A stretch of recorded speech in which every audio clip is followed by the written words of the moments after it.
அமைஞ்சிருச்சு.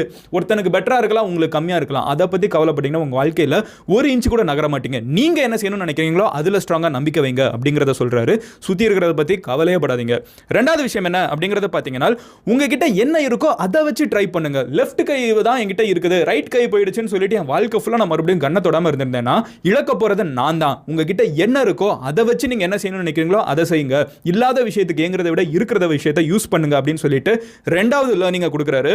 மூணாவது என்னது அப்படிங்கிறது பார்த்தீங்கன்னா, உங்களோட உடம்பு நீங்க எதை நினைக்கிறீங்களோ அதை நம்பும்.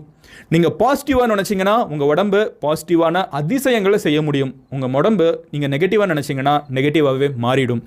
எண்ணம் போல் வாழ்க்கை அப்படிங்கிறது தான் அவர் வேற ஒரு விதத்தில் சொல்லியிருக்காரு. So always believe what you can. அதை உங்க உடம்பு செயல்பாட்டில் காமிக்கிறத நீங்களே பார்ப்பீங்க அப்படின்னு சொல்றாரு.